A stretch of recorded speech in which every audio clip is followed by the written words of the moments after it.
Hey guys, good morning and welcome to Freebirds Words. It's Tuesday, or it may be Monday evening if you're on the other side of the world. But either way, great to see you and great to have you on board. And today, today I want to touch on a subject that it actually taught me a really valuable business lesson, and that was getting my lip pierced. Now, I've had my lip pierced for 3.5 years, and it was one of those things where I just went, it was something I always wanted.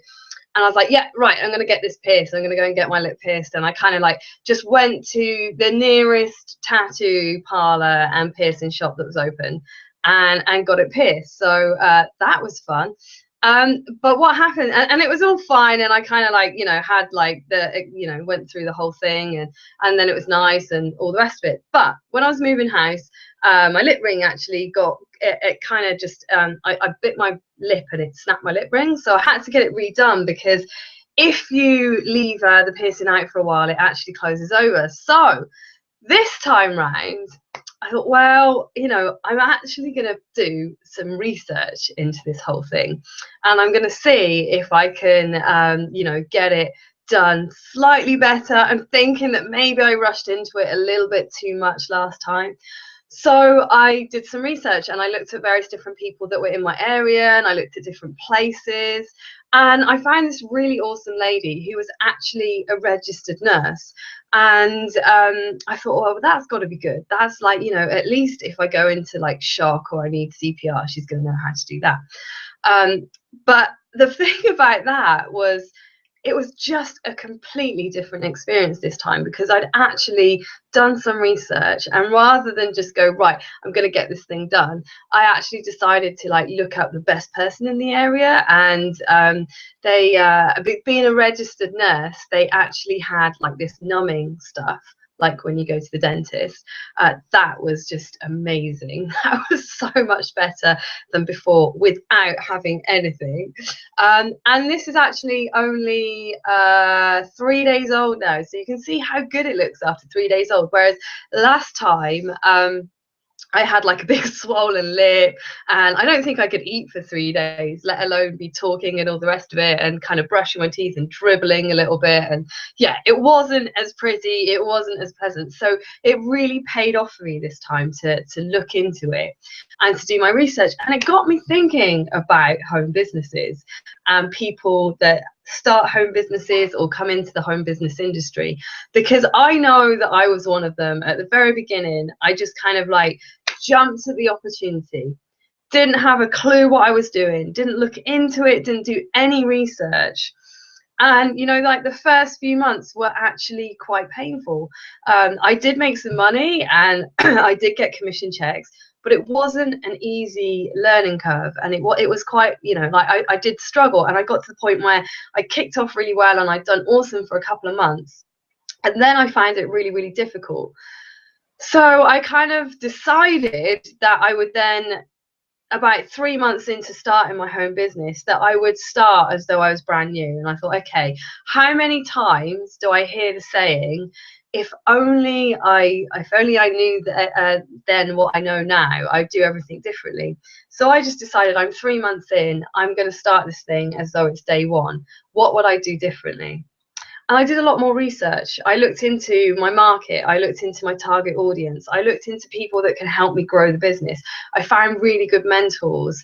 I looked and researched a really good platform that I use to hold all my capture pages on, and to have all my customer relationships on there, and sort of store them on there in the relationship manager. And I just looked into it and treated it a lot more like a business, rather than just like this great idea that I had overnight. And when I started doing that, it fundamentally changed everything in my business and the whole attitude around it. And it was I started from day one, from scratch again, sort of a few months in, and I just sort of went right back to basics, and then built it up from there. And it was just a lot less painful. It was like that nurse had come along and given me a load of numbing gel and painkillers for my business. It made such a difference. And I think there's so many of us that enthusiasm is great, but you definitely want to back that up with finding out about the thing that you're doing. I know sometimes I can get a bit carried away with my horses. I see a horse and I'm like, oh my gosh, that one's fantastic and it needs rescuing, let's get it. But realistically, I do need to look at what job it's going to be suitable for, and if I'm going to be able to turn this horse around in a certain amount of time, and how long it's going to take to retrain it. And I have to put all those variables in before I decide if that's the right horse for the job, and I think that's something that I've learned over the time, albeit a little bit painfully at the beginning, and the same with this lip piercing. The second time, it was just a completely different experience, and I was more prepared. I think that's the key, because I'd done my homework. I was a lot more prepared. So, like, for example, before I went in there, I'd taken a couple of paracetamol and ibuprofen to keep the swelling down and to keep the pain down. Whereas I remember when I came out the first time, it was so painful and it was throbbing so much. And I was like trying to swallow these tablets, and I got this big swollen lip, and it was hilarious, actually.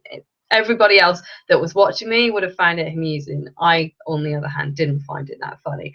But I had always wanted this piercing, and I was really glad that I got it. But yeah, it was definitely a much, much better experience this time round, because I did my homework and because I did my research. So whatever it is that you do, whether you have a home-based business, whether you have an online or an offline business, whatever it is, just take stock. And if it's not performing, or if you're not getting the results that you want, or if there's anything that you're struggling at, just look at it with fresh eyes. Look at it, today is the first day that my business is going to start again, and look at what you need to do differently, what you need to resource, what people you need to find to help you, all that kind of thing. That's the best advice I can give you today. So I hope that helps, guys. It really helped me. It was a game changer, and especially just put the hours in, do a bit of research, find out what it is that you need, and then find a good quality program or mentor or whatever it is, someone that's going to fit and suit in your style, to then coach you and teach you and help you to go forward.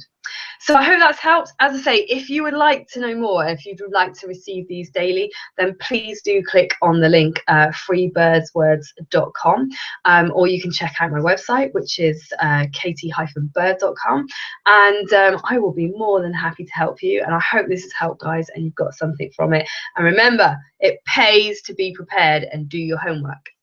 So I'll catch you next time, guys. Bye.